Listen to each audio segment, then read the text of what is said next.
Fala pessoal! Hoje não é terça-feira, hoje é quinta-feira e nós estamos aqui com um programa especial Um Papo a Mais e especial Conversa Fiada. Para você que está chegando agora e que não sabe o que é o Conversa Fiada, o Conversa Fiada é um programa aqui do canal Cidades em Cena, né? Que é um programa opinativo onde a gente fala sobre política, sobre economia, comportamento e tudo que acontece no nosso país, na nossa região e no mundo. E hoje o programa passou um tempo fora da grade, porque desde que o atual governo assumiu, a gente resolveu dar um tempo com ele, porque as coisas estão um pouco assim nebulosas, vamos usar um termo mais leve. E a gente agora, para 2025, a gente resolveu retomar o Conversa Fiada aqui no canal Cidades em Cena. E fazem parte do programa Conversa Fiada o jornalista Cristóvão Abranches, né, que já foi entrevistado aqui num Papo a Mais, e também fazem parte o advogado Vitor Rocha, o professor Geraldo Faria, eu e o nosso convidado de hoje, que é o advogado Cláudio Paiva. Cláudio, seja bem-vindo. Obrigado, Silva, aí, pela oportunidade de falar com toda a galera aí do canal. É um prazer estar aqui, um prazer estar com você e passar um pouquinho de nossa experiência para todo mundo que acompanha e que segue a gente aí no canal, que é muito importante isso, né? Ô Cláudio, você já estava desde o início? Desde o início, né? Desde o início. E como é que foi o convite aí para você fazer parte do Conversa? Poxa, foi muito gratificante para mim receber o convite do Cristóvão, porque a gente estava trabalhando junto na 93 FM. Nós tínhamos um programa que chamava Contraponto, que era um programa que a gente fazia discussão política, fazia uma análise política ao vivo ali, era de 11h30 a meio-dia, totalmente em cadeia, na Rádio 93 e na Correio AM.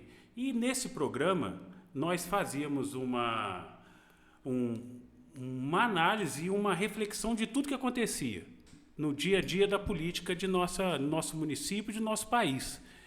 E esse programa foi um grande sucesso. Aí o Cristóvão teve a ideia, junto com outras pessoas no momento, a gente falou assim, vamos trazer esse programa para a internet, para aquela pessoa que não pode sintonizar na rádio às 11 horas da manhã, poder acompanhar a qualquer momento. E daí surgiu a ideia que a gente fundou o nosso programa e estamos aí até hoje, né? Já vai fazer 5 anos, que é muito grato para a gente ter você participando. Já tem 2 anos que você está com a gente, não é? Não, eu também estou desde o início, Você está mais de 2 anos com a gente, não, é porque o que acontece? O canal, ele surgiu como canal Mais Carandaí, você deve lembrar muito bem disso. Ele chamava Mais Carandaí. E eu conheci, quem me apresentou ao Cristóvão foi o Edson Brandão, que nós tínhamos o Roda de Conversa. Ah, tá. Aí, não me lembro por quais circunstâncias, porque o Brandão, o Ricardo Rios, que eram parte, eles também trabalham no Ibiapaba, e aí eles estavam começando... Tinha conflito de interesses. Conflito de agenda mesmo, porque os afazeres deles meio que entrava... Estava dando um conflito ali na agenda e tudo. Na conjuntura do processo deles ali. Aí o programa Roda de Conversa acabou, aí o Cristóvão me chamou com aquele jeito dele. Ô Silvio, aqui a gente precisa voltar com aquele programa, mas assim, num formato diferente e tal. Aí assim, eu acho que ele falou assim, uma conversa mais, um programa assim que seja uma conversa fiada. Eu falei assim, então, que tal conversa afiada? Já sei quem que eu vou chamar. Vou chamar o Geraldo Faria e vou chamar o Cláudio Paiva. A gente ainda não se conhecia. E parece que o Bruno também, ele chamou o Bruno já desde o início também. O Bruno Braga. O Geraldo eu lembro, porque o Geraldo, o que acontece? O Geraldo eu tinha o contraponto e ele tinha o em ponto, uma coisa assim. Ele tinha uma coisa no Sucesso, eu tinha uma coisa no 93, a gente falava um contra o outro praticamente, assim, na época das rádios. E aí aí começou a conversa afiada, e aí assim, foi assim, um sucesso, né? Porque assim, eu já fui parado em alguns lugares. Você que é o moço do Conversa Fiada? Eu sou um deles, mas o chefe é o Cristóvão. E o Cristóvão, com aquela generosidade que é dele, né? De estar sempre assim, incentivando, botando para cima e tal. E agora, a gente voltando com o programa agora, com comentários mais suaves, né? Vamos colocar assim. E eu acredito que essa nova fase do Conversa Fiada vai ser bem interessante. Vai sim, é muito importante. A gente tem que lembrar sempre que é muito importante para toda a população brasileira que haja uma discussão sobre o momento que vivemos. A gente vive um momento muito ímpar na política, no judiciário, na realidade e na vida do brasileiro. Quando você imaginou que viveria o que a gente está vivendo hoje, nessa época? Porque a gente está voltando a 1989. E é triste a gente falar que está voltando a 1989. Não, e assim, eu tô para te falar por quê. O que acontece? Eu acho que nem pessoas que viveram... Eu conheço muitas pessoas que viveram o período militar que falaram que nem naquela época, com todos os excessos que houveram, foi tão pesado igual está sendo. Porque hoje não é uma ditadura, hoje não é um regime militar. Hoje nós estamos vivendo um regime totalmente totalitário. A verdade é que a gente percebe que há um exacerbamento das ações e da força do STF sobre as determinações do cidadão. E isso é claro e é visível que isso é a falta de compreensão do Congresso Nacional e da classe política dos limites que podem ser dados. O Lula precisava que fosse exacerbados os limites para que ele voltasse. Porém, eu acho que ele não pensou que, ao liberar esses limites viriam contra ele. E hoje a gente percebe que os limites já estão começando a atingir até mesmo a ele. E ao seu governo. Ainda não é efetivo para todos nós. Sim. Mas do jeito que se desenha o mapa, uma análise maior do diâmetro da atuação, a gente percebe que vai acabar, que ele vai ser engolido pelo sistema que ele mesmo acabou deixando criar. É a questão de alimentar o monstro que vai te comer. E assim, eu esqueci quem falou, que foi o seguinte: a pior ditadura que existe é a do judiciário, porque não tem para onde você recorrer. Não tem. E hoje nós temos ali 11 pessoas, não diria 11 não, eu diria 9 pessoas e 2 neutros, né, que mandam, desmandam no Brasil, que pegam a nossa Constituição e dão a ela a interpretação que eles quiserem, né? E não tem para onde a gente correr. O maior problema, você chegou num ponto aí crucial. Eu acho que isso é a maior reflexão que o brasileiro tinha que ter. O ponto crucial é o seguinte: as decisões tomadas no STF, elas são inquestionáveis. Ela é a Suprema Corte do país. Aquela decisão que eles tomam, ela é suprema. Não existe questionamento, não existe recurso, não existe nenhum tipo de medida que pode derrubá-la. Então a gente tem que ter um ponderamento nos limites que o STF atua. O STF foi criado para garantir a constitucionalidade da nação. Garantir que a gente não perca os nossos direitos constitucionais. O nosso direito que está na Carta Magna da nação. Só que a nossa Carta Magna, desde 1989, ela foi modificada N vezes. E agora o STF determina o que é ou não é legal. Aí é que há o perigo para o cidadão brasileiro. O cidadão brasileiro passou a ficar refém da decisão de um ou dois ministros que decidem o que é ou não é legal no país inteiro, com uma única decisão e sem questionamento, porque os seus pares não os questionam. A gente vive hoje uma ditadura jurídica, uma ditadura do STF, como muitos colocam, e nesse sentido, porque aquela decisão ali não é questionada pelos pares. Os pares acabam, por respeito, por não criar um clima de questionamento, a permitir que um ou outro participante da mesa compositória do tribunal, que são 11 nomes, acabe a aceitar as decisões de um ou outro, e um ou outro acaba se destacando mais. O ego suplantou a sua função. Porque assim, se a gente parar para pensar, há 20 anos atrás, a gente não sabia quem eram os ministros. Quem eram os ministros? Não sabia.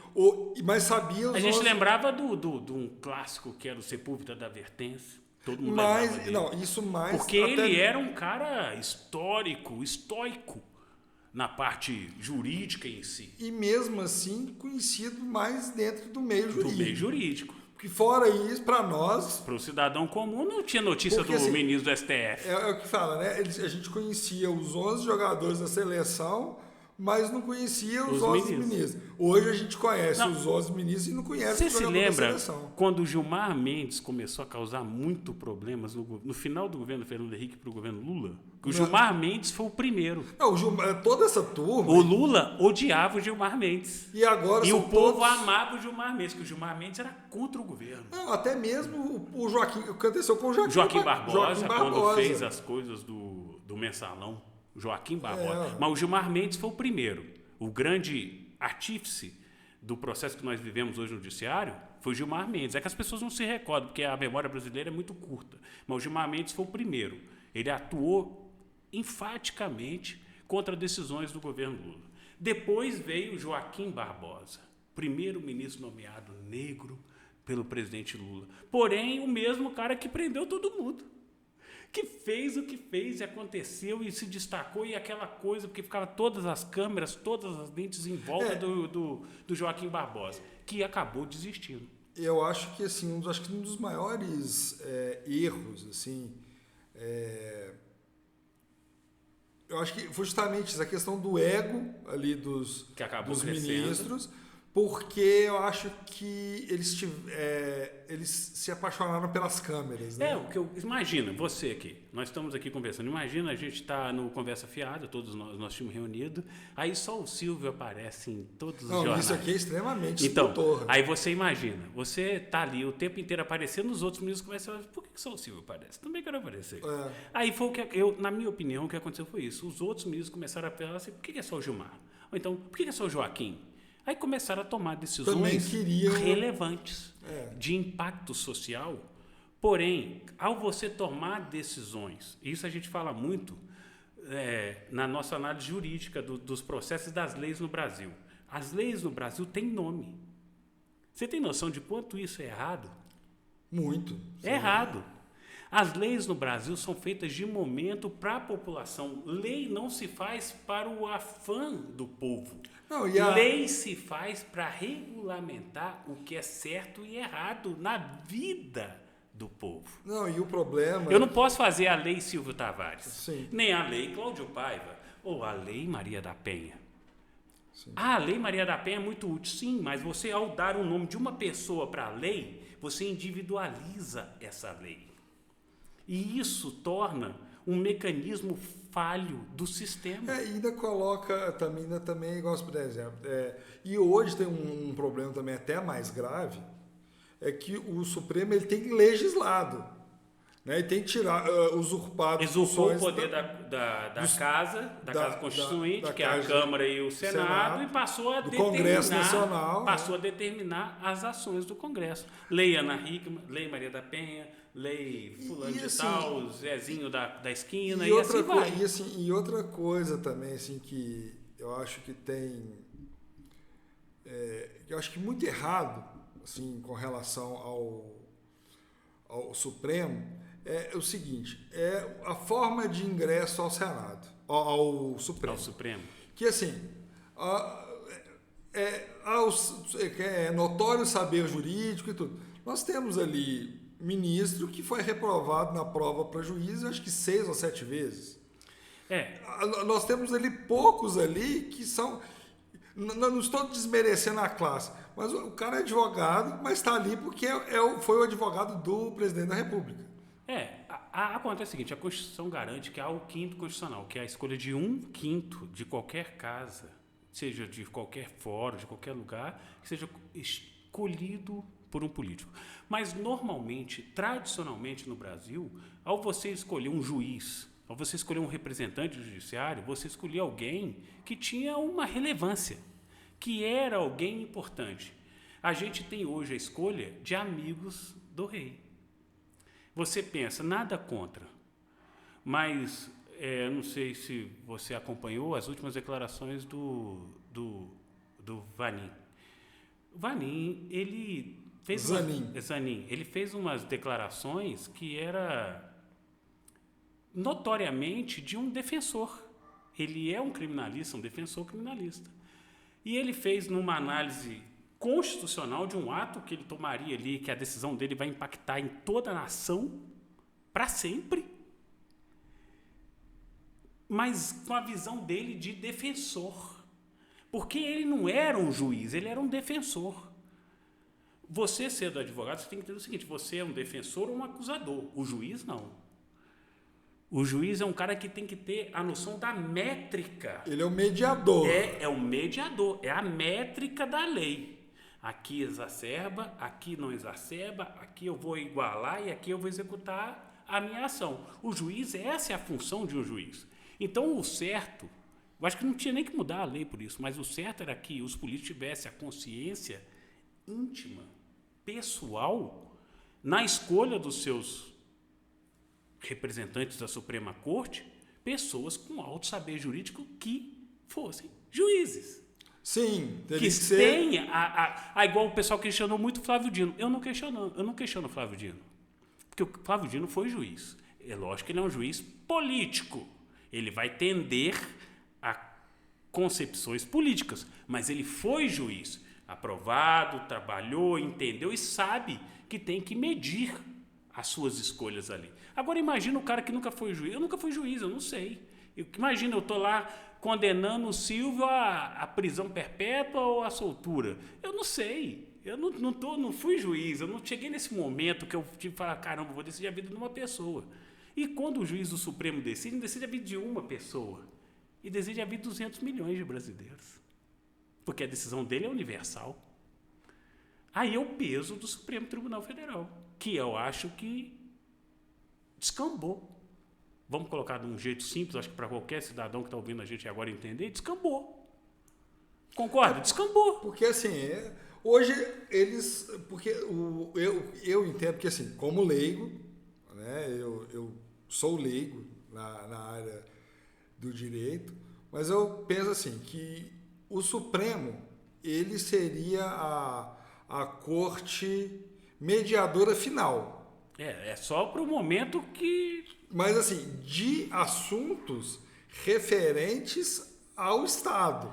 Na verdade, a Suprema Corte ela deveria somente reger sobre assuntos quando chegam em discussões sobre a constitucionalidade. Por exemplo, a sua liberdade. O Silvio matou uma pessoa de uma forma X, Y, Z, e essa forma foi questionada, e foi questionada, e foi passando por todas as cortes até chegar no Supremo. Aí essa forma ia ser analisada, vista pelos juízes do Supremo, e ver se ela exacerba ou não a constitucionalidade, para definir ou não se você vai ser penalizado. Quem que chega ao Supremo, na verdade, para que as pessoas, você que está ouvindo aí agora, eu converso fiado, Um papo a mais, para você entender. Quem que chega lá? O cara que tem condições e recursos para pagar esse tipo de ação lá no final. Porque é caro. Você paga por isso. Não chega lá no Supremo qualquer um. Chega lá no Supremo ações de grande relevância, porque custa muito dinheiro. É um processo que tem um empenho financeiro. Então não é qualquer um que vai lá. Não é qualquer um que discute ali na Suprema Corte. A gente vê N decisões sendo tomadas agora que está interferindo na vida de todo cidadão brasileiro. Aí você fala, como é que está chegando isso tudo aqui? Porque tem gente pancando aquilo tudo e chegando lá e deixando liberar, fazendo de propósito. Tem uma corrente de movimentos apoiando para chegar esse tipo de coisa no Supremo. Não está tendo um filtro que deveria ter. O Supremo tem que cuidar das ações que são impactantes no final. A gente está tendo o Supremo agora cuidando de tudo. E simplesmente anulando decisões tomadas no passado. Indo contra a própria jurisprudência. Ele está simplesmente anulando tudo e falando, a partir de agora é assim, a partir de agora é assado, faz isso, faz aquilo, e está permitindo, e está passando por cima dos senadores, passando por cima dos deputados. A gente está vivendo um caos. Porque hoje eu sou um deputado, eu sou um senador, a gente aprova uma lei. Quem tiver o microfone preto está preso. Aí amanhã o Supremo vem falar, não, o microfone pode ser branco. O preto é que não pode mais. E muda a lei, e pronto. E o Supremo decidiu, a gente não tem como questionar. E hoje, assim, até está, eu acho que ainda está em discussão ainda, o Supremo está discutindo a retirada do termo mãe dos documentos. Já foi aprovado. Já foi aprovado? Já foi aprovado. A gente fez um programa com o Cristóvão Branco, a gente já falou sobre, foi aprovado. Agora não é mãe, agora é... Parturiente. Parturiente. Ou seja, para que isso? Totalmente desnecessário. Ao meu ver, é desnecessário. Você não desrespeita ninguém. Sabe o que a gente tem hoje em dia no mundo? Você quer saber o que a gente tem hoje em dia no mundo? Uhum. A gente tem hoje em dia um erro de concepção. Se eu falar para você que eu não gosto de castanha, eu não estou dizendo que você que gosta de castanha é ruim. Concorda? Mas se eu falar para você aqui, se eu falar que agora eu não gosto de castanha, na mesma hora vai aparecer um hater aqui, não. Você é um castanhofóbico? Castanhofóbico? Porque você odeia as pessoas que gostam de castanha? Porque não sei. Cara, eu estou dizendo que eu, pessoalmente... E você tem direito a isso? Não gosto de castanha. Mas se você gosta, tudo bem. Não, é simples. Entendeu? É isso. Eu fico vendo algumas pessoas que defendem, eu não sei se você já viu, o Morgan Freeman fez uma declaração, na minha opinião, a mais linda que tem sobre racismo. Ele é ímpar. Sobre racismo. A gente sabe que o racismo existente no mundo, eu defendo de todas as formas o combate ao racismo. Mas eu adorei quando ele falou assim, você quer que tenha um dia da consciência branca? Você acha que a gente tem que ficar falando de consciência branca o tempo inteiro? Aí o repórter olhou para ele e disse, não, então, eu também não quero que você fale de consciência negra, porque eu já sei quem eu sou, assim, e eu sei onde eu estou e sei o que eu tenho que fazer, deixa eu fazer. Eu acho assim que... É mais difícil? É. É um racismo? É. Existe isso na sociedade? É claro que existe, cara. Entre eu e você aqui, você acha que vai ter racismo se a gente estivesse numa escolha de emprego aqui? Claro que estaria. Claro que sim. Você é branco, eu sou moreno. Existe racismo, sim. É real, é um fato. Assim, posso contar. Não, é um fato. Não, e agora, não é exatamente sobre racismo, mas assim, uma das palavrinhas que está muito na moda hoje é o tal do homofóbico. E aqui eu não estou sendo homofóbico falando isso.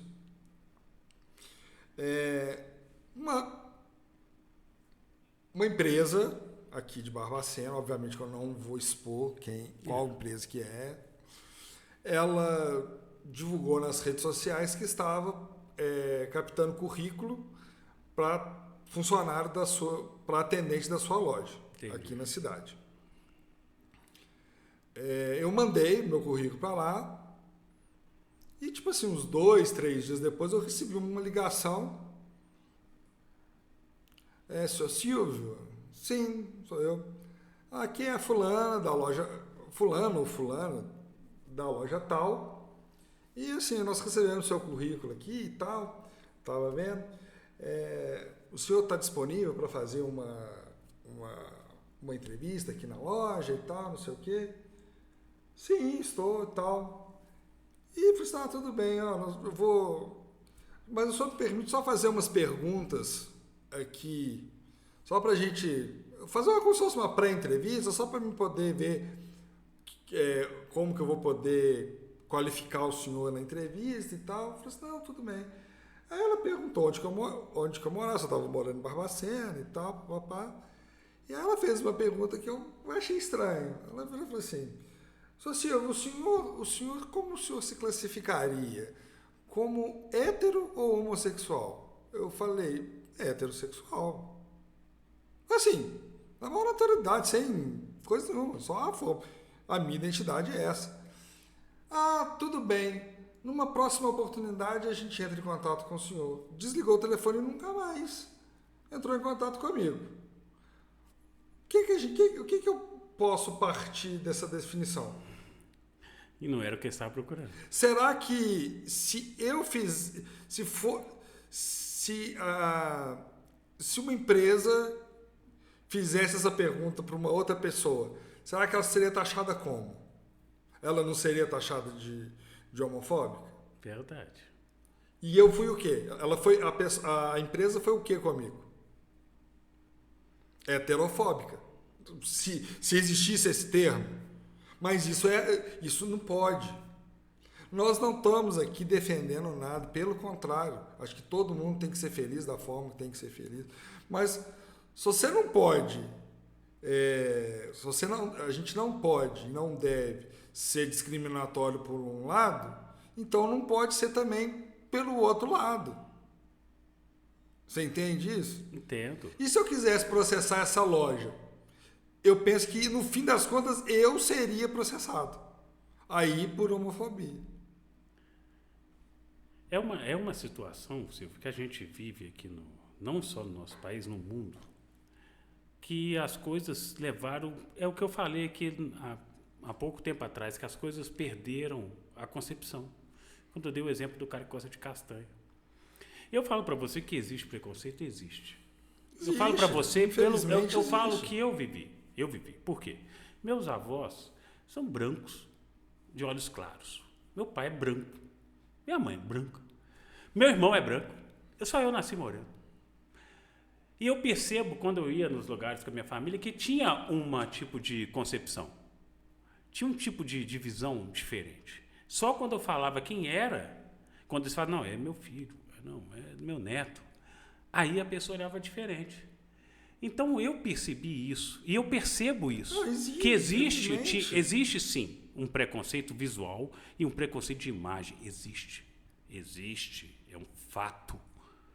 Mas se a gente ficar toda hora martelando só nesse tipo de coisa, aí que nós criamos um preconceito maior. Aumenta a sensação. Raiva tipo assim, e eu não aguento mais falar desse tema. Eu falo isso com as pessoas, mas, gente, eu sei o que é porque eu sou moreno, só que visivelmente eu não tenho nenhum traço de coisa. Eu tenho a pele um pouco mais morena em relação a todos os membros da minha família. Eu percebia nos encontros de família que tinha uma diferença quando a gente ia em algum lugar público. A pessoa olhava meio estranho. Entendeu? Naquela época não tinha muitos negócios de adoção, essas coisas assim. Hoje a gente vê, eu vejo a minha filha no colégio dela, tem uma menina que foi adotada, tal, não sei o quê, e a gente vê que há uma concepção diferente. É triste a gente falar disso. Esse tipo de preconceito existe desde os primórdios. Porque a história do mundo foi construída por pessoas brancas que separavam as outras pessoas. Na verdade, não existe racismo. Você lembra muito bem, você é um homem estudado e sabe que na história, você que talvez não sabe, que está assistindo a gente aí, quando Roma fazia os escravos eram brancos. Os escravos de Roma eram brancos. Os escravos do Império eram brancos. O escravo preto, a pessoa preta, foi ser escravo depois da colonização dos novos continentes. E até então eram os brancos. Era quem perdia a batalha era escravo. E era escravo para pagar conta. Para pagar a dívida. Porque assim, uma coisa que eu acho que o que não se conta sobre a escravidão, dessa coisa horrível chamada escravidão, é o seguinte. Existe o conquistador e o conquistado. É isso. O conquistado, ele se torna submisso ao conquistador. Ao conquistador. Ao escravo do conquistador. Então, assim, igual assim, todo mundo... Igual assim, vamos pegar o exemplo clássico de escravidão, que todo mundo fala quando fala fala da escravidão africana, né? A colonização das Américas. Como que funcionou? Se deu o processo. Como que era o mecanismo? Os europeus dominaram a África e vão trazer eles para cá. Não, a tribo do Silvio brigava com a tribo... brigava com a minha tribo. Subjugava a tribo do Cláudio. Aí eu, para eliminar a linha sucessória da sua tribo... Mandava embora. Pegou umas pessoas com a ideia errada. Falou assim, dá fim nesses caras aqui para mim aqui, leva para longe. E aí surgiu, entendeu? Só que aí, agora, isso tira o peso do que aconteceu? Não. Mas hoje deturpar, em vez de procurar entender a verdadeira raiz para poder combater isso, as pessoas foi criado mais uma narrativa por um grupo e eles vendem essa narrativa de que o português foi lá e escravizou. Só que assim, é a meia verdade. Tipo assim, o português ele fazia o processo da praia em diante, mas tinha o processo da terra até na praia. Esse ninguém olhou. Porque é a mesma coisa. Vamos supor que hoje... uma brincadeira, fazer uma brincadeira aqui. Vamos supor que o Carlos Du, que é o chefe da aldeia Barbacena, resolve colonizar a cidade, brigar com as aldeias da região, tá? Né? Antônio Carlos, Santa Bárbara, Vasconcelos. Ele vai pegar e vai querer, como se diz, se livrar dos líderes tribais que questionam suas decisões. Que são subjugados. Foram subjugados pela sua tribo e que questionam suas decisões. Entendeu? É assim que funciona. Mas, gente, ninguém está falando que o Carlos Du, um abração para você e queremos você aqui. O Carlos Du é um exemplo de político, cara. Ele faz todo meu trabalho na política, juro para você, eu não conheci, nesses anos todos que eu trabalho, uma pessoa com a índole desse cara. É impressionante a capacidade dele de compreensão e de visão política. E é um jovem. Sim. Eu falo com ele muito, falo assim, nós temos uma diferença de 10 anos de idade. Se nós tivéssemos a mesma idade lá atrás... Você está com quantos anos? Eu estou com 41. 41? Ele tem 50... Não tem 51, 31. Não. 31? Então, eu achava... Ele é o prefeito mais jovem. Eu achava que ele tinha uns 40 e poucos. Não, ele tem 30. A gente faz aniversário quase junto, a diferença de uma semana. Na verdade, eu sabia que ele era mais novo, mas não tão novo. Ele é bem mais novo. Então, quando a gente conversou na primeira vez, eu falei, achei que nunca ia, porque eu acabei vindo, quando eu vim para a política, eu acabei vindo de uma vertente contrária, né? Das vertentes tradicionais que dominavam a cidade. O Du veio de uma vertente totalmente por fora e mostrou a que veio. E teve a consciência, a capacidade de diálogo, de conversa, de aglutinação, porque a política é feita disso. Eu não sei se você tem essa visão, mas assim, eu morei fora de Barbacena praticamente a minha vida inteira. Eu estou morando em Barbacena vai fazer 3 meses agora em janeiro. E assim, mas frequento aqui desde sempre. Então eu sempre vi a política tradicional de Barbacena muito assim focada no centro da cidade. Então as obras que faziam eram no centro, asfalto no centro, tudo voltado para o centro. E deixando a zona periférica da cidade para lá, abandonada. E o Carlos Du, eu vi ele trabalhando muito da periferia para o centro. Eu vejo um pouco diferente. Eu vim de fora, né? A minha família é daqui. É tradicional daqui, mexe com política aqui há muitos anos. Minha família é tradicional daqui, mas eu cresci uma parte da minha vida em São Paulo. E eu participo da política há muitos anos. O que acontece é o seguinte, o que chamava a atenção e o que se destacava era a obra do centro. A obra do centro era sempre feita pelos grupos políticos dominantes para chamar aquela atenção, para deixar famílias se revezavam. Para deixar a sua marca. Na verdade, se você for olhar, vamos falar de forma clara aqui, quem sempre deixou marcas no centro da cidade para que a posteridade foram os Andrades. Eles faziam questão de arrumar a praça, faziam questão de deixar uma coisinha ali, não coisa. Mas eles faziam políticas fora também.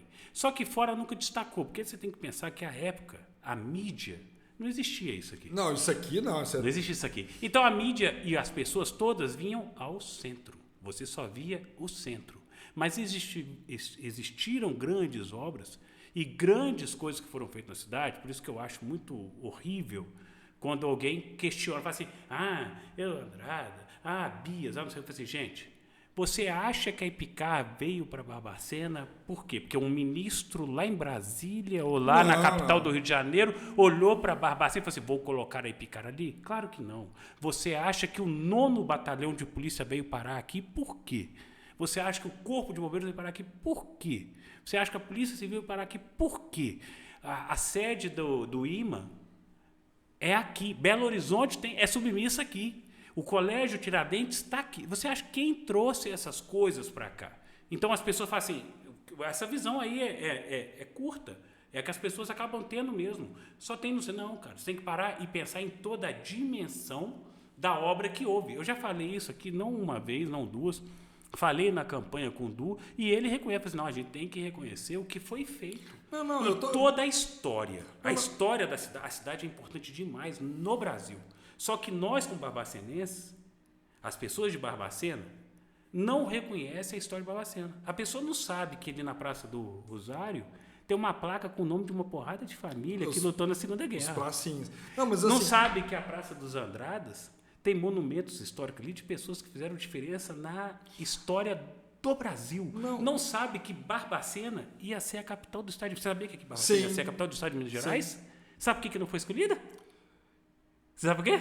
Não. Por causa dos casarão. Porque para fazer a capital tinha que ter vias largas. E os casarão não podiam ser derrubados.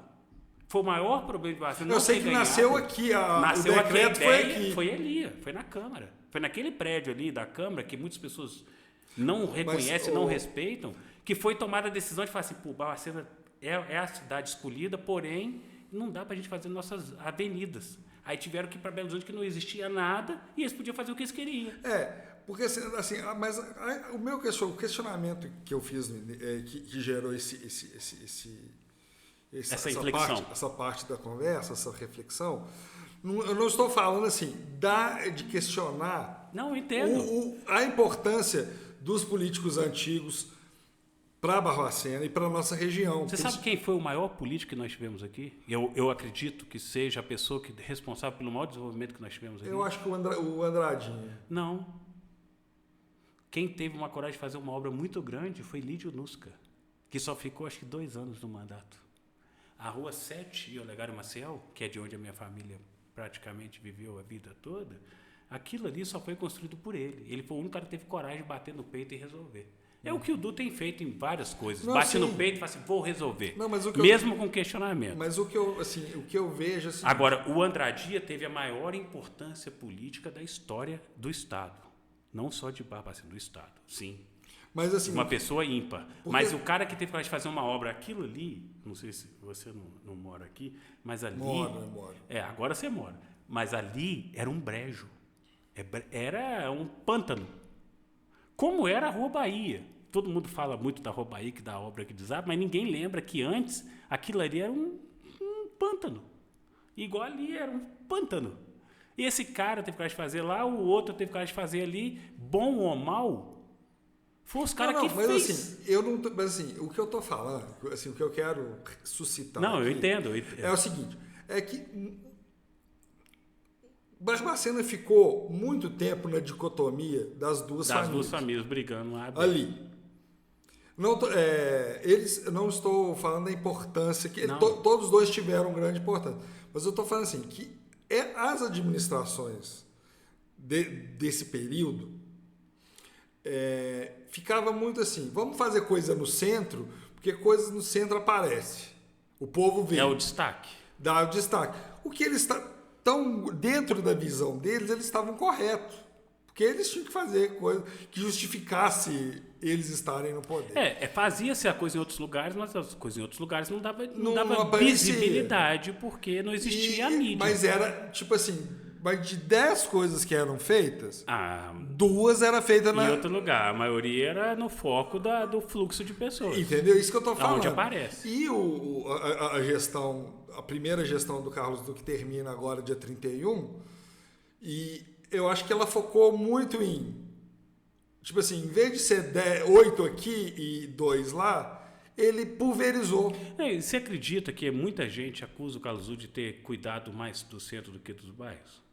Quando não entenderam, é uma coisa que eu defendi muito, não entenderam o que era o asfaltamento que ele fez. Qual que é a área de maior fluxo? É todas as ligações que ele refez, falta 2 ligações só, que é de Barbacena Campolide e Barbacena Antônio Carlos, o resto foi tudo refeito.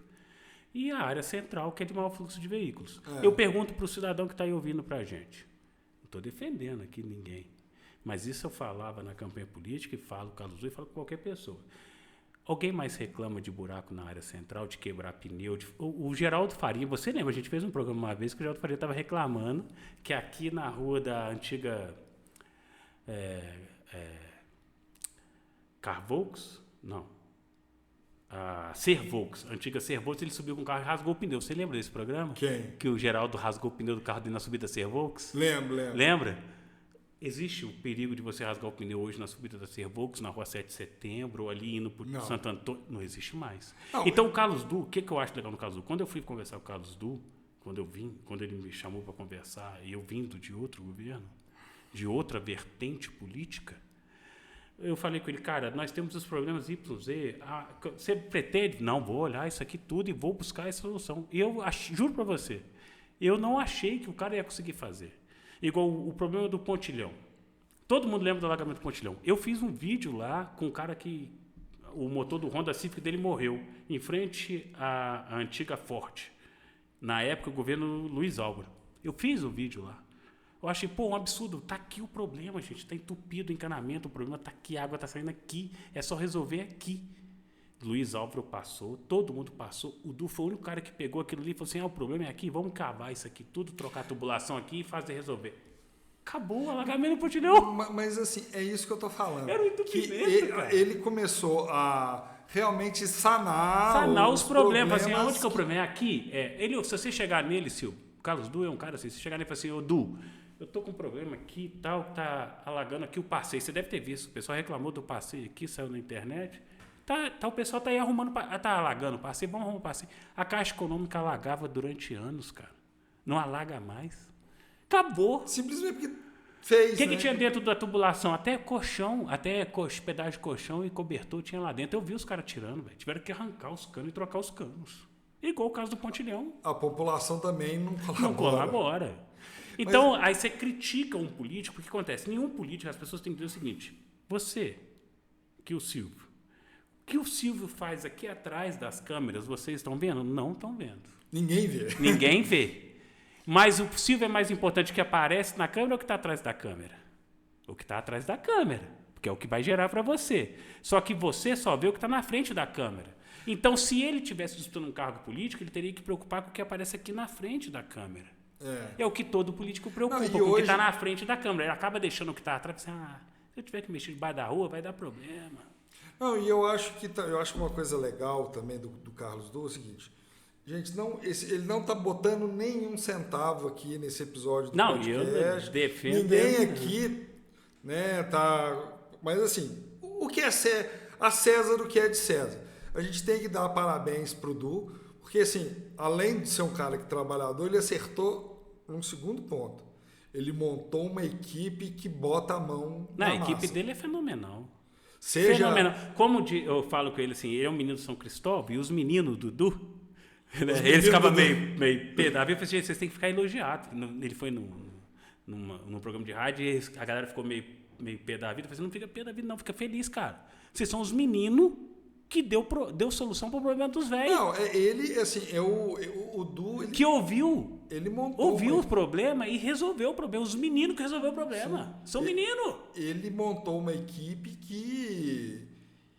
que resolve as coisas, né? Tanto é que você vê que, assim, de 2022, quando voltou os eventos, até agora, ele conseguiu reacender a fama da exposição, da Festa das Rosas, tá vindo agora com o Sonho de Natal. Gente, terceiro ano. Falem o que quiser, mas o homem tá dando show na decoração, na programação. E quando a gente fala ele, nós estamos falando a equipe dele. O governo. O Alexandre, Giovanni, Bárbara. Vou falar esses que estão assim, que são pessoas mais próximas, né? Mas toda a equipe que está com ele, você vê que são pessoas que trabalham, que querem coisa. Eu participei, Silvio, da exposição nos anos 2013 a 18, se não me engano, 13 a 18, e fizemos ali, fui vice-presidente da exposição e da Festa das Rosas, na festa de 50 anos, em outros eventos. Quando o Du fez a primeira festa gratuita, eu me lembro que eu cheguei nele, eu não estava no governo, cheguei nele e falei assim, parabéns, depois que você fez aqui, ninguém mais vai fazer. Porque ele conseguiu fazer um evento gratuito, muito bem organizado, muito bem arrumadinho, e sem briga, sem problema, que era um problema crônico de Barbacena. As festas eram pagas e tinha problema de briga. E as festas do Du é gratuita e não tem problema de briga, não tem problema de confusão. Não, ele a gente vê aqui o evento Natal. Você está aqui, você mora aqui na Rua 15. Você tá na vendo boca. Aqui, você está aqui, você está vendo confusão aqui no centro? Nenhuma. Não tem. Eu moro aqui na frente, eu não vejo confusão aqui, cara. E assim, Natal tá aí lindo, maravilhoso, sem problema. Exposição sem problema, festa roça sem problema, carnaval sem problemas. E com relação à exposição, um fato que ninguém fala, que ele conseguiu efetivar ao município de Barbacena a posse do Parque de Exposições. É verdade, porque o parque tinha sido passado do Estado para o município, mas ninguém nunca tinha dado continuidade no processo. E ele conseguiu e reformar, grande parte do parque já foi reformado. Aí o pessoal fica criticando o cara e não entende como é que funciona o processo licitatório. Então eu falo para você que está aí vindo, pensa assim, nossa, mas aí ainda falta cobrir lá X galpões, tem umas coisas paradas. Cara, não é o Du, não é o prefeito. O péssimo costume que nós temos é de culpar o presidente, culpar o governador e culpar o prefeito. Não é culpa do cara. A empresa que presta serviço muitas vezes entra de má fé. A empresa ganha licitação, muito. É normal a gente ver isso. Pega o celular aqui e fala assim, esse celular aqui eu vou vender para você por R$500. Você sabe que não custa R$500 o celular, mas o cara fala que vai vender, ele ganha a licitação, porque a licitação é menor valor. O cara não tem condições de entregar esse celular aqui por R$500, ele fura, mas ele pega no banco um empréstimo desse celular. Ele faz um contrato com você, prefeitura, o Silvio aqui é a prefeitura, eu fiz um contrato com o Silvio para vender celular para ele a R$500, 500 celulares a R$500. Eu vou lá no banco e falo assim, aqui, tem um contrato aqui da prefeitura, ganhei a licitação, me empresta um dinheiro. O cara pega um dinheiro, ele não paga esses juros, não paga o negócio, não entrega à prefeitura e todo mundo se dana. É isso que funciona. É o que a gente mais vê no Brasil, são empresas picaretas. Aí você vê umas coisas malucas, igual uma que ganhou no Nordeste, aí o pessoal, quando fala, é quando a coisa é muito grande. Uma empresa que tinha 50 mil de capital ganhou um orçamento de 7 bilhões. Aí você fala, mas como que ganhou? Porque foi o menor orçamento, é assim que ganha. A análise matemática isso é mais barato. Esse aqui é 500, você vende a 499, você ganha. Eu não quero saber da sua história. Quero saber que você vai me entregar 499. Essa é a função do licitante, de quem cuida da dotação orçamentária do município. Então, a regra orçamentária é muito complexa. Eu gosto de falar muito sobre esse assunto e de explicar um pouquinho, porque eu vivo isso há muito tempo e minhas formações são nessa área. Além de formação em direito, tem formação em administração, tenho uma experiência na vida pública, quase 20 anos de vida pública. Então, estou acostumado a ver os meandros do jogo. A gente sabe o que acontece nos bastidores, longe dos olhos. E ninguém fala com as pessoas. Não, mas sabe por quê? Porque o pessoal, a população, tem medo de coisas complexas. Por E isso que eu essa gosto de parte- falar do jeito mais simples. Eu acho que é do jeito que eu explico aqui, mais simples Não, do mundo. Tem não jeito mais simples que esse. Então, assim, e gosta, tem muita gente que critica. Ah, mas ele tá gastando uma fortuna com o sonho de Natal, podia estar investindo. Não tá, isso é investimento. Não, mas não. E tem uma coisa muito importante que todo mundo devia saber. Vou até mudar a câmera para mim aqui. Gente, para festas como Sonho de Natal, para exposição, Festa das Rosas, o dinheiro gasto nessas festas vem para essas festas. Ele não está deixando de... Tanto é que ele não pode pegar o dinheiro que vem para a festa e aplicar na saúde. A lei não permite isso. É uma coisa que existe na política, as pessoas não entendem muito, que chama verba carimbada. Tanto é que agora houve uma mudança no dinheiro que os deputados passam, que vai ter que aumentar a verba que vai para a saúde. Beleza. Mas tem verbas que vem determinada, a verba para comprar o microfone. O dinheiro chega aqui para comprar o microfone. Sabe o que acontece em Barbacena? Aconteceu na maioria dos prefeitos aqui que passaram? Chegava o dinheiro para comprar o microfone. O prefeito não tinha feito a dotação orçamentária para comprar o microfone. O dinheiro vem, fica na Caixa Econômica ali parado, X tempo não foi usado, o dinheiro volta para Brasília. Porque a gente tem que lembrar que nosso Estado, o Estado brasileiro, o Estado, quando eu falo, é o país, tá? O país Brasil... Não é Minas Gerais, não. O país Brasil concentra o imposto que você paga todinho no governo federal. O dinheiro vai todo para Brasília. Brasília manda um pedacinho para o Estado de Minas Gerais e um pedacinho para o município. É Brasília que vai repassando. Então, se o cara não tiver alguém com força, alguém com vontade e com determinação e empenho de trabalhar e fazer esse dinheiro circular, não acontece. Então, o do que ele faz, a pessoa fala assim, se alguém fala que está gastando no Natal, acho que ninguém mais fala isso, porque já perceberam que é retorno. Tem algumas pessoas que ainda falam, retorno, mas... Porque você pensa, você já viu o centro de Barbacena no estado de movimento que tem hoje? Não, tá lotado. Hotel lotado agora. Tá lotado agora. Hotel lotado, as ruas lotadas. Ontem estava chovendo, eu estava na Praça dos Andradas. Com gente lá. Tava lotado o teatro, o pessoal, as crianças, gente, vocês não noção que é uma pessoa, a maioria das pessoas aqui em Minas, eu vivi um tempo em São Paulo, eu falo, aqui em Minas, vocês aqui de Minas, acho que Minas não entende muito bem o que é alguém pobre. Minas não entende isso, mineiro não entende o que é pobreza. Vocês nunca viram pobreza. Eu vi pouco mais de pobreza em Belo Horizonte, mas tirando isso, eu não vi pobreza. Lá em São Paulo você vê pobre de verdade. Sim.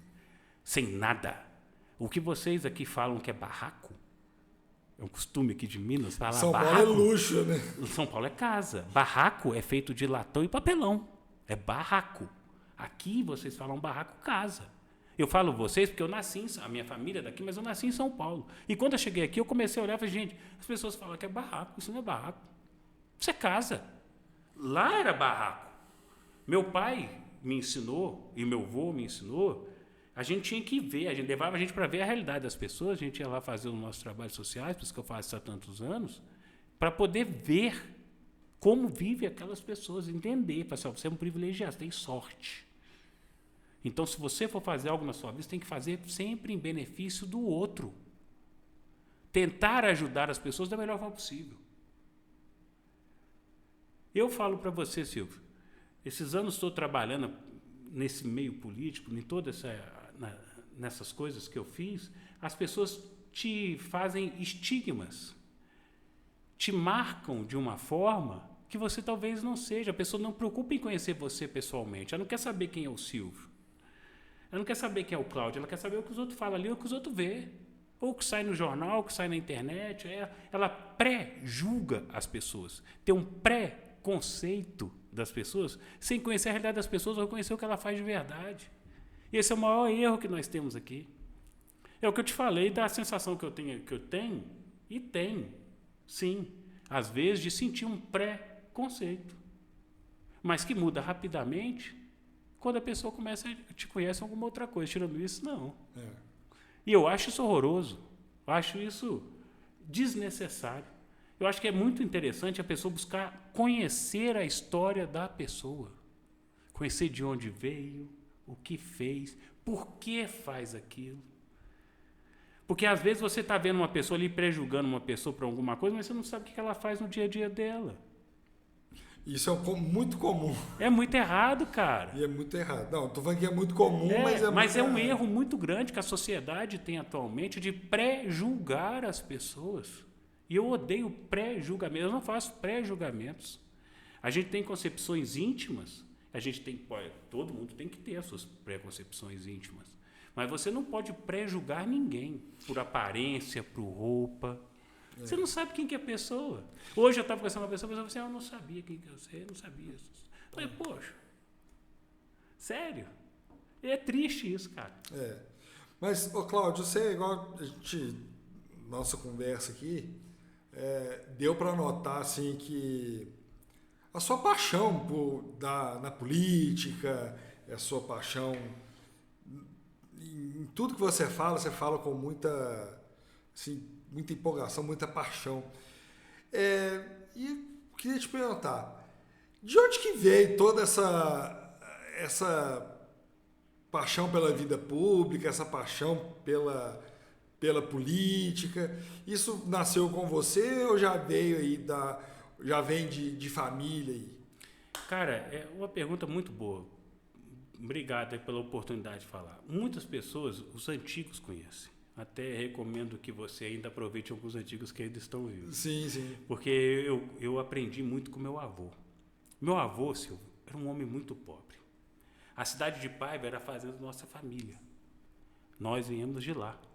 Paiva, Senhor das Dores, aquele entorno ali, tudo ali, essas áreas assim que a gente veio. E meu avô lhe conta a história. Meu avô não teve a oportunidade de estudar. Então, a minha família, a gente prioriza muito o intelecto, o estudo. O meu avô diz uma frase que eu repito para minha filha e repito para os meus funcionários, para todo mundo, que você não trabalha aqui, você trabalha aqui. Aqui. Meu avô não teve oportunidade de estudar, teve 4ª série. Mas meu avô, quando ele era jovem, o pai dele mandou ele com os irmãos ir lá mexer na lavoura para colher alguma coisa. Ele ficou chateado, falou assim, eu não vou fazer isso, eu não quero fazer debaixo desse sol, não quero. Aí pediu para o posso pegar tudo isso aqui e tentar negociar e depois a gente conversa? Meu avô começou a pegar toda a produção, levava para vender na feira, no negócio lá da época, e daquilo ele acabou comprando a fazenda do pai dele, empregando o pai e os irmãos. E ele acabou criando toda a sua história. E muitas pessoas conhecem aqui. O seu Chiquito do Super 7, muitos lembram dele, do supermercado. Foi o primeiro supermercado aqui da região. Meu avô vendia para Ipcar, vendeu para a rede ferroviária, vendia para a prefeitura. A gente montou um dos primeiros hotéis da cidade, outras coisas que foram feitas aqui, tudo foi feito por ele. A Rádio Correio da Serra, o primeiro dinheiro investido na rádio, o Zé Bodeco e o Andradinho não estão mais aqui, mas eu ouvi deles. Eu não sabia, porque meu avô nunca se vangloriou dessas coisas. Foi meu avô que fez. A Associação dos Diabéticos, meu avô que financiou. A Associação dos Alcoólicos Anônimos, meu avô que financiou. O Templo da Rosa Cruz, meu avô que doou e financiou. O Templo Maçônico, meu avô doou e financiou. Então é um cara que sempre preocupou e sempre falou para mim, a gente tem que fazer e ajudar o próximo, ajudar o próximo, ajudar o próximo.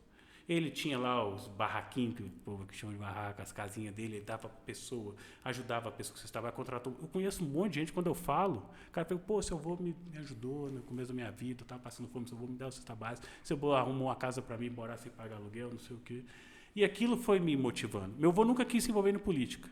Tanto é que os antigos comentavam para mim que ele ficava ali do lado do Zezinho Bonifácio, do Zé Bodeco, sentado, ele era compadre do Andradinha, sempre estava lá em casa comendo, no domingo, aquelas coisas de família de domingo, sabe aqueles encontros? Fazia muito essas coisas. Meu pai odiava coisa de política. Meu pai trabalhou na rádio. Eu acabei trabalhando também. Foi uma coincidência ali, familiar, porque meu pai acabou indo para São Paulo fazer outra coisa. E seu pai ainda é vivo ainda? Ainda está vivo, mas ele está hoje bem debilitado. Qual que é a idade dele hoje? 82. Meu pai ia estar com 79. Mas meu pai está com câncer. Aí, sinto muito. Infelizmente, é bem debilitado. Uma doença terrível. Mas vamos... Então, o meu avô ensinou que a gente tem que fazer o que a gente puder para ajudar. Eu nem queria mexer em política, cara. Eu não queria. Eu estava na rádio, eu era coordenador de pós-graduação da Unipac, trabalhava na Unipac, não tinha nada a ver com isso. Aí o Andradinho um dia falou, não, você vai mexer, você vai vir para cá, você vai me ajudar aqui, você vai fazer, não sei o que. E acabei entrando nisso e fui ficando. E foi indo. E quando você vai conhecendo a realidade da pessoa e você percebe que você pode mudar a realidade das pessoas, porque o Du fala uma coisa nas entrevistas dele que é verdade. As pessoas pré-julgam os políticos, falam que política é tudo ladrão. A única coisa que muda a vida do cidadão é a política. Somente a política pode mudar a sua realidade. Somente a política pode transformar Barbacena no que Barbacena é hoje. Se não tivesse Barbacena optado politicamente pelo Carlos Du, e o Carlos Du não tivesse politicamente tido o apoio que teve, porque sozinho ele não fez, a gente tem que ter essa noção disso, ele teve apoio, e a gente tem que tirar o chapéu para o apoio que ele teve, que o deputado Luiz Fernando, que falei com ele já algumas vezes, falei assim, cara, você foi um cara que abraçou o Barbacena de uma forma que eu nunca vi. A quantidade de recursos que mandou, porque, gente, você tem que entender o seguinte, Brasília concentra o dinheiro todo. A gente falou isso aqui há alguns anos atrás. Brasília concentra tudo. Se você não tiver alguém que joga dinheiro para cá, não vem. Os outros fizeram menos. O Luiz Fernando tinha a prevalência de uma lei que lhe dava a oportunidade de fazer diferente. E ele fez, não só para Barbacena, ele fez por outras cidades. E não só ele, outras pessoas fizeram. Rodrigo Pacheco fez muito, cara. Muito. E o Du, pelo menos, conseguiu aplicar. Ele trouxe os caras bons, juntou uma equipe eficiente e fez acontecer a mudança na vida. Hoje não tem alagamento no Pontilhão. Pode chover o que for que tem alagamento no Pontilhão. Mudou a vida do cidadão. Ah, você está falando bem do... Não, cara. Mudou a vida do cidadão. Mudou a vida... O comércio do Pontilhão, na campanha, eu estava com o cara, todo mundo ali do Pontilhão falava assim, poxa, faz um Natal aqui, alguma coisa. E botou a casa do Natal do Papai Noel e a pista de patinação lá. Você tem noção de como aquilo está movimentando o comércio lá? Está circulando dinheiro lá.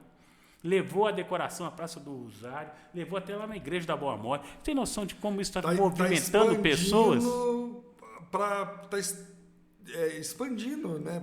Expandindo a circulação de turistas na cidade, de dinheiro na cidade, trazendo a visibilidade para a cidade. Não, você... Então, quem é de fora... eu tive a curiosidade, porque eu tenho um hotel bem perto aqui de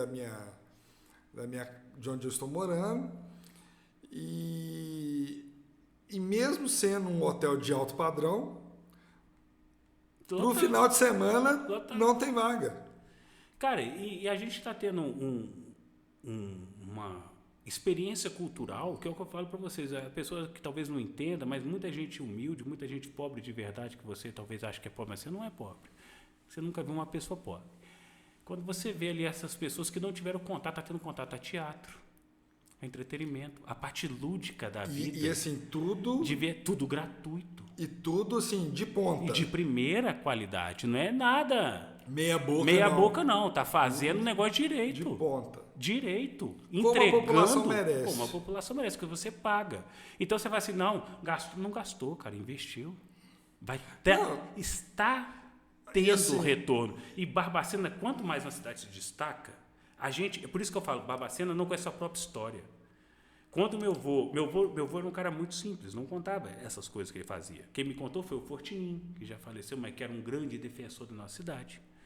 Era o Bolivar, que ainda está vivo ali da Milagre Joias, tem uma história incrível que você tem que conversar com ele. Vamos procurar ele, vamos entrar em contato. Tem que conversar com ele, aproveite o momento.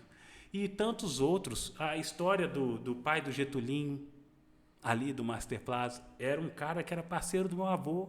A história deles tem ligação. A história da família Salles, que hoje vendeu tudo para BH, mas a história é bonita, cara. Do antigo Pagamentos. São histórias de pessoas que fundaram e construíram essa cidade.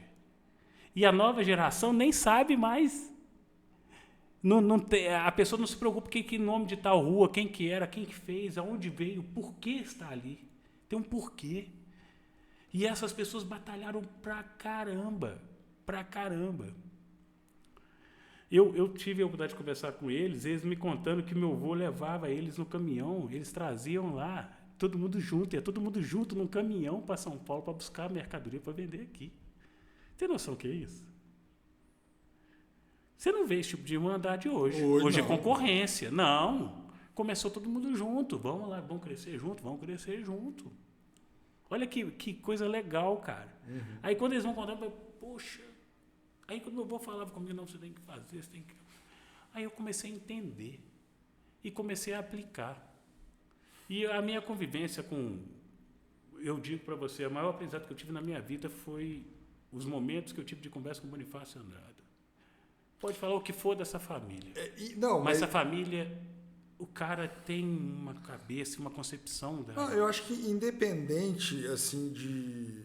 Você pode não gostar da família, não Por pode... o preconceito. Pode, porque se olhar direitinho, muda. Mas, assim, a gente precisa tirar o chapéu, porque o Andradinha era uma pessoa que ele dominava a cena política, pelo menos aqui da região, independente de quem estava no poder, orbitava em torno dele. Não, e tinha uma concepção da Constituição e do direito do cidadão brasileiro que ninguém tem mais. E ele foi um dos constituintes, mas não era só um constituinte, ele era o constituinte. Eu acho que mais próximo a ele que nós temos hoje no Brasil ainda vivo é Michel Temer, que as pessoas também têm um pré-conceito com o cara e não entenderam o que foi o mandato dele. Daqui 30 anos, os livros de histórias vão falar dele e a gente vai se lembrar. Agora está começando as pessoas a se falar dele. Que é muito engraçado que a gente não entende o nosso momento histórico. Igual muitas pessoas acusam o Bolsonaro de alguma coisa, ou então acusam o Lula de alguma coisa. Cada um tem o seu momento histórico. Mas a gente tem que tirar o chapéu para o que foi, apesar de pequeno, mais relevante na história do Brasil, o mandato do Michel Temer. Com relevância para a sociedade brasileira. Não é pontos ímpares. É decisões macros que foram tomadas que os impactos estão chegando agora.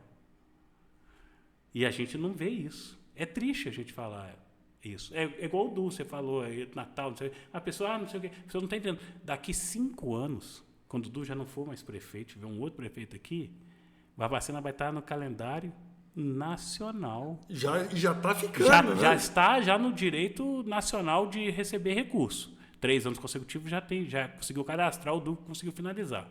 Daqui 5 anos você vai ver. Foi feito em 2008, Silvio, um projeto estava fazendo parte do governo na época.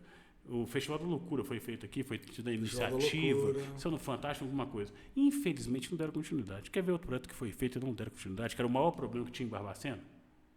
Não há continuidade. Você hoje olha para o centro da cidade, você vê fiação? Não. Quem fez? Você sabe? Foi o Toninho. Não. Não? Não. Foi no governo Martim que começaram a fazer. Infelizmente, aconteceu que ele não se reelegeu e o governo subsequente não deu continuidade. Se você vai em Belo Horizonte, você é um cara que costuma ir em Belo Horizonte, acho que até hoje você ainda vai em alguns bairros e está tendo a obra do aterramento da fiação. Sim. Na Afonso Pena toda já não tem. Eu me lembro, lá atrás, quando aqui começou a fazer, lá começou a fazer. Lá o centro de BH já é todo subterrâneo a fiação. Você já não vê mais fio. Ali na área central, zona ali da área da rodoviária, você vai de lá para a rodoviária, você vai ver. Se você fosse em 2010 para Belo Horizonte, você ia ver os caras cavando e quebrando tudo. Aqui em Barbacena, os caras cavaram e quebraram tudo. A empresa abandonou a obra. Virou um inferno. Porque o povo ficou pé da vida, porque estava tudo um caos. Ninguém parou para pensar, por que a obra não está funcionando? E por causa disso, os prefeitos subsequentes não têm mais coragem de mexer no centro. Nós vamos ter agora, de primeira mão, já falo para vocês, e falei isso antes nas redes sociais, vai ter a reforma das praças principais da cidade. Verba orçada, liberada, dinheiro em caixa para fazer. Você vai ver se não vai ter crítica. Não vai. É melhoria. Porque o pessoal quer criticar. Você concorda que precisa reformar a praça? Sim. Precisa reformar a Praça Suzane? Precisa reformar a Praça do Globo? Precisa reformar. Para reformar, para você fazer um omelete, tem que fazer o quê? Tem que quebrar. Tem que quebrar os ossos. Não, assim, até um exemplo disso, eu vou usar a Carandai como exemplo, justamente também uma obra de relevância para o município. E de águas pluviais também, águas da chuva. Teve que abrir rua, Aí o que acontece? A oposição que hoje, infelizmente, hoje assumiu é o poder, criticou bastante. Mas será que agora, na hora que não tiver mais, quando tiver as chuvas, não tiver mais os alagamentos, eles vão falar eles não vão poder falar porque eles criticaram a obra. Você viu como criticaram a obra do Olegário Maciel? Mas é porque criticaram. Cara, eu me lembro quando eu falei com o Du das ruas, e a Rua 7 foi uma rua que eu martelei muito na época que eu estava nos jornais e na TV, eu martelei muito a Rua 7. Aí o Toninho arrumou. Só que o Toninho arrumou tem 10 anos. Aí o Du veio e arrumou de novo. Beleza. Mas o Olegário Maciel, a Danusa tinha mexido e desde então ninguém mais mexeu. No governo Danusa, 2012. Para a pessoa lembrar, você lembrar do governo Danusa, vocês lembram que ela cavou aquilo ali tudo e fez uma tubulação e deu um caos danado que a gente foi lá, eu fui lá com o SBT e com a Globo para filmar. Na época. Aquilo ficou um caos. E depois que ela terminou, aí ela foi e tampou. Mas ficou aquela ondulação. Você passava de ônibus lá, parecia uma batedeira. O Du falou, isso aqui vai dar um trabalho, mas vai fazer. Eu não acreditei que ele fez antes da eleição. Você tem noção da coragem que esse garoto, o menino do São Cristóvão teve, de quebrar o Olegário Maciel, o maior corredor de ônibus do município, e fazer ele ser um tapete com ele hoje? Quem fala do Olegário Maciel agora? Alaga o Olegário Maciel? Minha família é de lá, eu tenho casa ali. A loja da minha família está lá. Agora alaga o Olegário Maciel? Não, acabou. É isso que é eu... triste, a pessoa não entender que tem que quebrar os ovos, tem que fazer. Não, infelizmente, para arrumar, tem que atrapalhar. Igual, por exemplo, um exemplo prático que eu vou dar aqui desta sala onde nós estamos aqui agora. Quem está acompanhando a gente não consegue ver, mas o Cláudio, como convidado, né, nosso convidado, ele pode dar o testemunho que a parede que está atrás da gente, ela precisa de uns reparos urgentes. Agora, quando eu for mexer aqui, o que vai acontecer? Eu vou ter que desmontar o estúdio, vai causar um efeito cascata que vai atrapalhar o funcionamento do local onde fica o estúdio, que aqui funciona um centro de estética, vai atrapalhar, vai gerar um caos, mas é preciso para poder arrumar. E mesmo também depois vai ter que ser feito algumas alterações no local também, mas para quê? Para resolver o problema. Senão não resolve. Eu tô abrindo um novo escritório agora, a gente está reformando ali. Cara, dá um trabalho, e quebra, e suja, e coisa. E é assim. E é assim a vida de cada cidadão. O que eu acho engraçado na população, a população não entende. A pessoa reclama de um monte de coisa. Aí quando fecha para fazer a melhoria, reclama também. Reclama porque está fechado. Reclama. Não, por que fechou o centro da cidade? Por que fechou tal coisa? Por que... Poxa, gente, é impossível, Tem que decidir. Quando foi feita a obra do Pontilhão, que fizeram a tubulação nova ali, do lugar que eu falei do alagamento, pegaram ali da antiga Forte e vieram fazer uma tubulação nova, teve gente que foi lá fazer vídeo. Eu fui lá e fiz um vídeo e falei assim, gente, está fazendo isso aqui, espera e vamos ver se vai dar o resultado. Na primeira chuva que terminou tudo, não deu mais alagamento. Alguém fala mais alguma coisa daquilo? Agora eu acredito que se o prefeito quiser quebrar algum lugar, vai todo mundo ficar calado e esperar executar. E tem que fazer isso. Ele sabe o que está fazendo, o engenheiro sabe o que está fazendo. Tem que fazer isso. Só que o político que acaba ficando inseguro ou acaba temendo a mídia, ele acaba recuando. Então esse é o grande problema. A gente vai ter uma oportunidade que a gente nunca teve na vida, de Barbacena, na história. O primeiro prefeito reeleito é o Carlos Du. Voltando para a política. E como foi reeleito? Super reeleito. Não, assim, 92% praticamente. Para mim, a oposição teve 1.800 votos, teve vereador que teve mais votos que a oposição. Não, mas assim, eu gosto muito de falar assim, que foi a primeira unanimidade eleitoral que eu vejo. Porque assim, gente, passou de 85%. É unânime. Não veio. Não, aí perdeu, o outro partido teve 1.800 votos. Você entendeu, Silvio? O vereador da sua cidade lá tem vereador lá que teve mais de 1.800 votos, com certeza. Não, mas quando eu falo unanimidade, é porque assim, votos. gente, 91% assim, é algo que eu nunca tinha visto pessoalmente. Não, a gente apostava em 60%, 70%. Eu também achei que era 77%. A gente apostava nessa faixa. Quando deu 90%, caramba, 90%. Não, eu sabia assim, desde o início, todo mundo já sabia. A gente sabia que ele ganhava, mas não sabia que ia chegar do jeito que chegou. Então ele está consolidado. Eu não vejo, você disse que ainda tem alguma pessoa criticando. Sinceramente, uma pessoa que critica o Natal não está enxergando. Uma pessoa que critica uma obra não está enxergando. Não está enxergando um projeto de futuro. Claro, mas assim, o que acontece? A pessoa que criticou é uma pessoa amiga, que eu gosto demais, mas essa pessoa, quando eu falo ela, é pessoa. Meio fanática por um lado. Não, ela tem um viés político fanático. Ela é de um grupo político. Você não pode ter isso. Uma coisa que eu acho que aqui, para cada um de vocês que está assistindo, quero agradecer muito a todo mundo que está aí, é o seguinte, você não pode ter um viés, um político de estimação. Você não pode amar ninguém demais, nem odiar ninguém demais. O Lula fez algumas coisas boas e fez algumas coisas ruins. O Bolsonaro também. E o Fernando Henrique também. E o Collor também. O Collor teve o seu ponto de inflexão no Brasil. O Sarney teve também. Cada um tem essa história. A Danusa fez a Avenida Sanitária. Ela não concluiu. Mas ela fez a Avenida Sanitária. O Toninho fez a Avenida Rua Bahia. Não concluiu. Mas ele fez. Se o Toninho não tivesse feito o Kaique, não existia Kaique. E tem uma coisa, só que você falou do Collor, vale a pena lembrar o seguinte.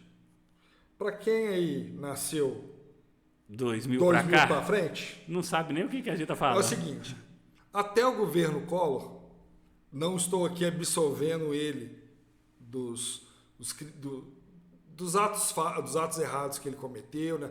Mas se ele fez uma coisa boa para o Brasil e foi excelente, foi abrir o mercado brasileiro. Porque até o Collor não podia se importar carro, instrumento musical. A gente não teria celular se não fosse... A gente não teria isso aqui, ó. Isso celular. Aqui foi o Collor. Eu acho assim, até Coca-Cola já tinha. Mas carro era só carroça, ele chamou os carros de carroça. Voos internacionais, empresas internacionais atuando no Brasil. Ele abriu o mercado. E abriu também, por exemplo, a TAM não seria a Latam hoje se o Collor não tivesse desburocratizado o mercado, o setor aéreo. Não, e se ele não tivesse errado no plano econômico dele, a gente não teria o Fernando Henrique, que era ministro dele, fazendo o real. É um efeito dominó. Fazendo o real e tivesse o Itamar Franco, que foi o melhor presidente do Brasil e ninguém fala do cara. É um mineirinho calado, de Juiz de Fora, e ninguém reconhece o mandato desse cara. Você sabia que antes do Collor, você que está me ouvindo aí, você sabe quanto que era a inflação? A gente está todo mundo desesperado que a inflação está chegando a 5%. Não, era uma coisa... Sabe quanto que era a inflação na época do Collor? Antes de fazer o Plano Real? Era na casa de trilhão. Não era 100%, 200%, é trilhão de porcento. Não, e tipo assim, remarcava preço era no mesmo dia. Minha família é de comerciantes, a gente tinha supermercados. Tinha aquelas pistolinhas de... Cara, eu falo pra vocês um negócio. Meu pai, quando falava comigo, falava assim, gente, a gente ganhava muito dinheiro na época da inflação. Hoje em dia eu entendo, porque era trilhão. Aí você pensa, eu comprava hoje de manhã um pão a R$1. Quando era 5 da tarde, eu vendia o mesmo pão a R$100. Só que eu tinha comprado 1.000 pães a R$1. Quanto eu ganhava? Então, para o empresário era bom. Para o cidadão estava ruim, mas para o empresário era bom. O dinheiro está desvalorizando, mas o dinheiro dele está multiplicando. Então, quem tinha dinheiro fazia. Ô Cláudio, você falou do Itamar Franco, uma curiosidade. Eu me lembro que eu fui na formatura da minha prima em Juiz de Fora e a gente foi no Shopping Independência.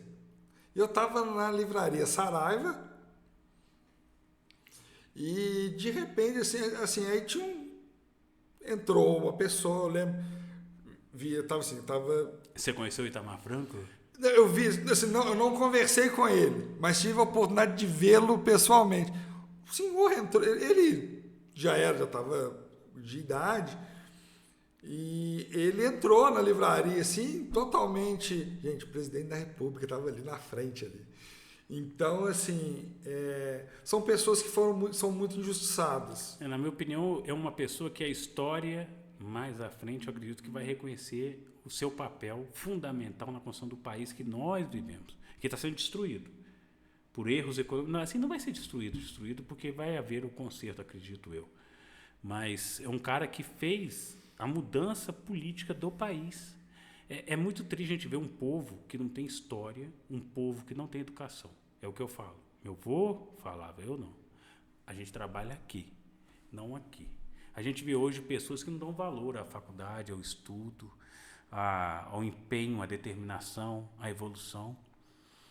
Eu falo para vocês aqui, você que está me ouvindo aí agora, gente, eu fiz 3 faculdades.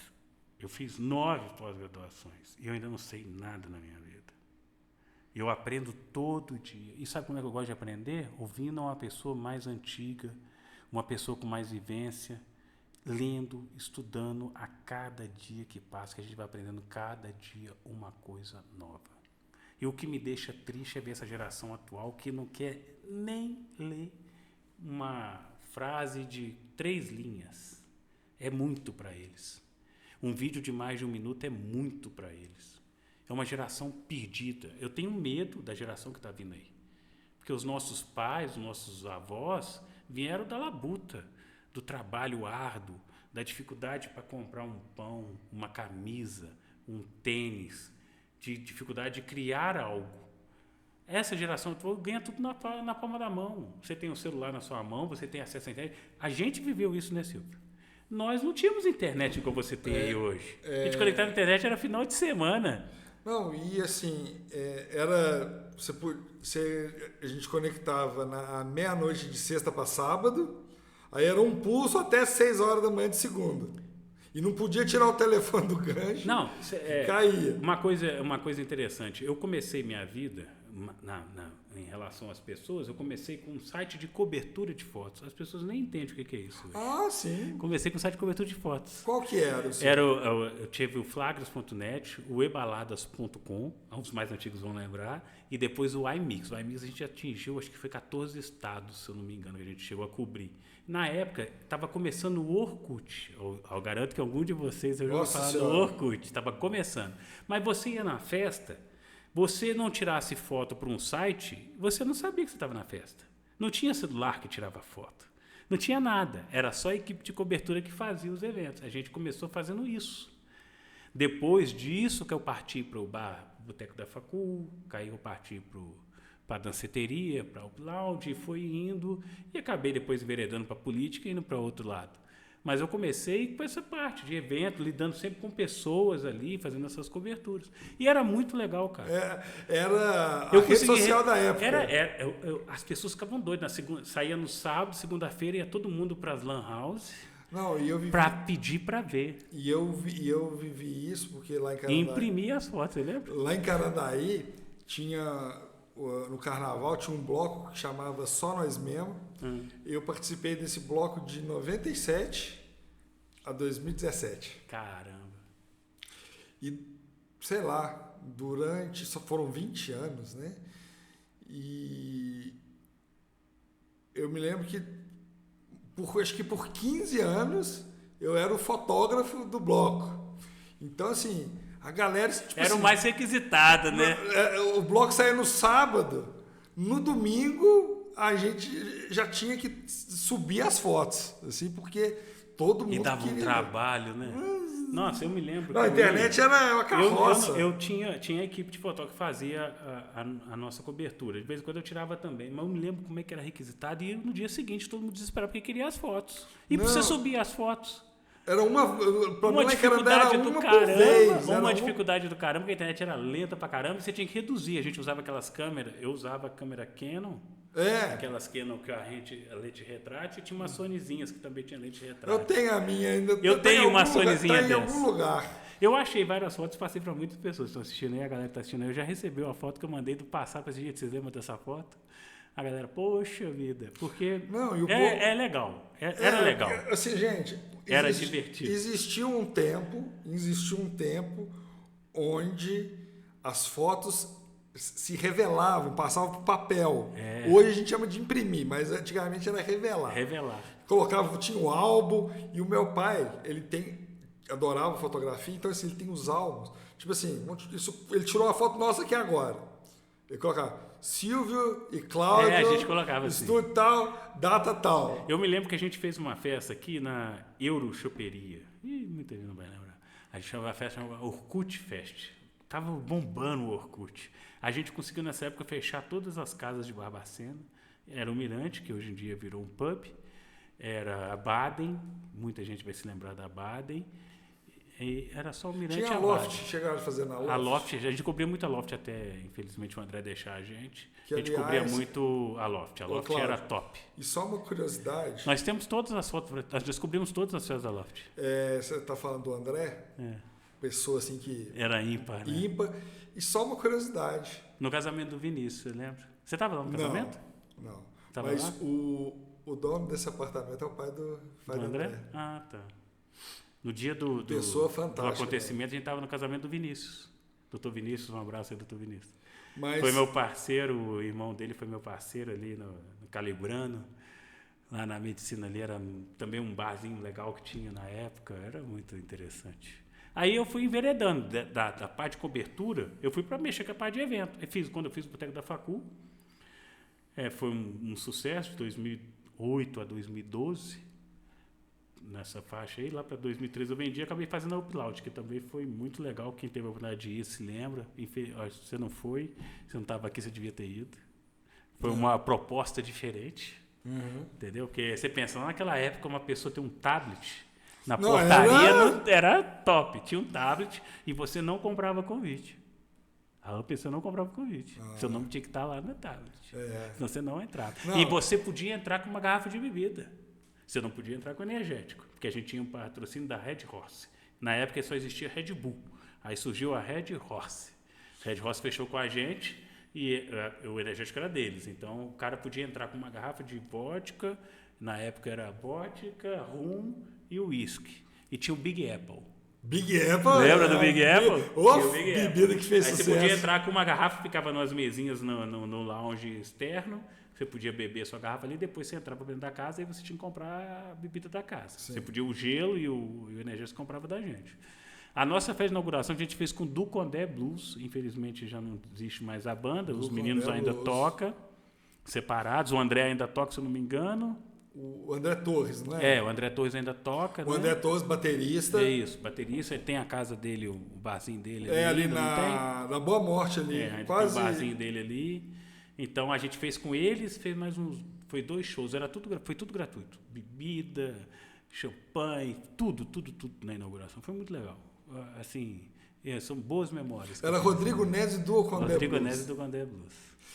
Cláudio, cara, que papo bom, viu?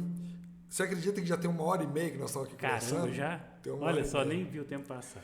E você a gente falou bastante coisa, ainda tem muita coisa para falar, então vai ficar aqui um convite para um retorno, para a gente continuar esse papo.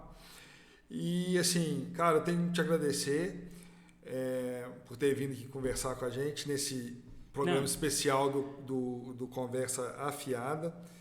E convidar o pessoal, em janeiro, Conversa Afiada ao vivo, canal Cidades em Cena. Já ia falar canal mais Canandaí. Mais Canandaí não, Cidades em Cena Cidades agora. Cidades em Cena. É global. E Cláudio, vamos que vamos. As portas estão abertas. Eu quero agradecer um pouquinho a oportunidade. Muitas pessoas, igual muita gente falou comigo, eu falei, eu quero conhecer, porque sou um cara mais fechado, mas quem me conhece intimamente sabe como eu sou. E você que não me conhece, muita gente me aborda, me vê na rua, cara, fica tranquilo, eu sou de São Paulo, cresci lá, a gente é um pouco mais fechado, mais recluso, mas eu sou isso aqui. E quem lembra do passado e da história vai lembrar de tudo, e você pode falar comigo, mande uma mensagem, eu fico muito feliz de estar aqui, eu espero que a gente possa fazer outros e outros momentos maravilhosos como esse, de resgate da memória brasileira, de resgate da consciência política, que eu acho que o mais importante que foi esse podcast hoje, foi a gente dar um pouquinho de exemplo do que é a importância política das nossas escolhas, decisões e o que está acontecendo na nossa vida. É uma reflexão que eu peço a você. E eu clamo e peço a cada um jovem que está assistindo a gente hoje que tenha um pouco de discernimento, de paixão e de entendimento que o momento é de estudo, de busca de aprimoramento. Isso nunca é demais. Isso vai fazer diferença no momento que a gente vai viver no futuro. Obrigado demais. Pessoal, é isso aí. Esse foi o primeiro conversa. Esse foi o primeiro Um Papo a Mais, especial conversa afiada. E foi muito bom. O Cláudio vai voltar aqui em outras oportunidades, com certeza. Semana que vem, na quinta-feira, também estaremos aqui. Dessa vez nós vamos trazer um papo a mais especial com o professor Geraldo Faria. Professor Geraldo, já vai se programando aí, porque quinta-feira estamos aí, hein? Olha, você vai trazer o Chalassade e o Bolivar, hein? Você devia ouvir as histórias deles, que vai ser muito legal para a cultura de nossa população. Cláudio, nós vamos conversar. Depois que terminar aqui, nós vamos conversar sobre isso. Mas é isso aí, galera. Um papo a mais, especial conversa fiada, hoje com o Cláudio Paiva. Eu agradeço muito todos que assistiram. Não se esqueçam de curtir, comentar, compartilhar, se inscrever, porque vem muita coisa boa aí. Ano de 2025 bombando. Vai ser a lá Elon Musk, mas sem dar ré no foguete. E nós vamos crescer bastante com a sua companhia, com o seu apoio. Fiquem com Deus e a gente se fala semana que vem, na terça-feira, com o Papo a Mais tradicional, e na quinta-feira o episódio especial Conversa Fiada com o professor Geraldo Faria. E como foi nos 2 últimos programas do Um Papo a Mais, nós vamos encerrar o nosso programa com a mensagem de Natal do canal Cidades em Cena. Então, fiquem com Deus. Eu não vou desejar um Feliz Natal para vocês, porque nós vamos ter um programa especial de Natal, dia 24, fiquem ligados. E a gente se vê por aí. Mais uma vez, se inscrevam, ativa o sininho, comenta, curte, compartilha, porque é o que a gente precisa de vocês. E isso já dá uma moral demais para o canal. Fiquem com Deus e até terça-feira com mais um Papo a Mais para vocês. Tchau, tchau, pessoal.